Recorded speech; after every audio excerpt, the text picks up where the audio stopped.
বছরের অন্য সময়গুলোতে রাত 4টার দিকে উঠে আসলে অনেকের পক্ষেই তাহাজ্জুদের সালাত আদায় করা সম্ভব হয়ে ওঠে না। যেহেতু রমাদানুল মুবারকে সাহারি খাওয়ার জন্য আমাদেরকে উঠতেই হচ্ছে, সাহারি খাওয়ার পরে আপনি অজু করে আপনার সুবিধা মতো 2 রাকাত 4 রাকাত তাহাজ্জুদের সালাত আপনি আদায় করুন। তাহাজ্জুদের সালাতে সিজদায় পড়ে আপনি আল্লাহ তাআলার কাছে আপনার মনের আকুতি আপনি তুলে ধরুন। এই মুহূর্তটাতে, তাহাজ্জুদের এই সময়টাতে আল্লাহ তাআলা প্রথম আকাশে মনোনিবেশ করে তিনি ডাকতে থাকেন, কার কি লাগবে, কার খাবারের দরকার আমার কাছে চাও, আমি খাবারের ব্যবস্থা করে দেব। কার রিজিকের দরকার, রিজিকের ব্যবস্থা করে দেব। কার সফলতা দরকার, আমি আল্লাহ তাআলা সফলতা দেওয়ার মালিক, আমি সফলতার ব্যবস্থা করে দেব। যে মুহূর্তটুকুতে বা যে সময়ে আল্লাহ তাআলা আমাদেরকে দেওয়ার জন্য তিনি আমাদেরকে ডাকছেন, আমাদেরকে দেওয়ার জন্য তিনি বসে আছেন, প্রস্তুত, আহ্বান করছেন, কিন্তু আমরা সেই আহ্বানে সাড়া দিচ্ছি না।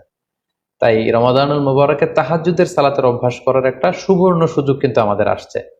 যেহেতু সাহরি খেতে আমরা উঠবই, উঠে আমরা তাহাজ্জুদের সালাত আদায় করে নেব। ইফতারির পূর্ব মুহূর্তে দোয়া করুন, এটি ভুলে যাওয়া যাবে না। প্রতিদিন ইফতারিকে সামনে নিয়ে আমরা দোয়া করব, কারণ হাদিসে এসেছে সালাসু দাওয়াতিন মুস্তাজাবা, 3 ব্যক্তির দোয়া আল্লাহ তাআলার কাছে কবুল হয়ে যায়। এই দোয়া আল্লাহ কখনো ফিরিয়ে দেন না। এর মধ্যে একটা দোয়া হচ্ছে দাওয়াতুস সাইম, রোজাদারের দোয়া আল্লাহ কখনো ফিরিয়ে দেন না। দাওয়াতুস সাইমি মাকবুল, এটা আল্লাহর কাছে কবুল হয়ে যায়। ঠিক ওই মুহূর্তটাতে আল্লাহ তাআলার সফট কর্নার খুব বেশি গ্রো করে, আল্লাহর রহমতের দরিয়ার মধ্যে একটা অভাবনীয় জোশ পড়ে যায়।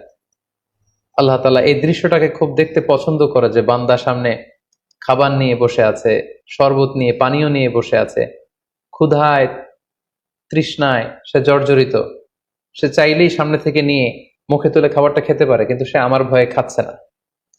তখন আল্লাহ তাআলা এই দৃশ্যটা দেখতে বড্ড পছন্দ করেন। ঠিক এই মুহূর্তে আপনি যখন বুদ্ধি করে আল্লাহ তাআলার কাছে চাইতে শুরু করবেন, কায়মনো বাক্যে চোখের পানি ছেড়ে, আপনি চাইতে দেরি হবে, এই দোয়া আল্লাহ তাআলার কাছে কবুল হতে দেরি হবে না। তাই এই ভুলটি যেন আমরা না করি, এই বরকত যেন আমরা মিস না করি। প্রতিদিন খেয়াল করে, সম্মানিত দিনী ভাই এবং বোনেরা, খেয়াল করে ইফতারির পূর্ব মুহূর্তে দোয়া করুন। আপনার কি চাহিদা, আকুতি মিনতি আল্লাহর কাছে আছে, আপনি পেশ করুন।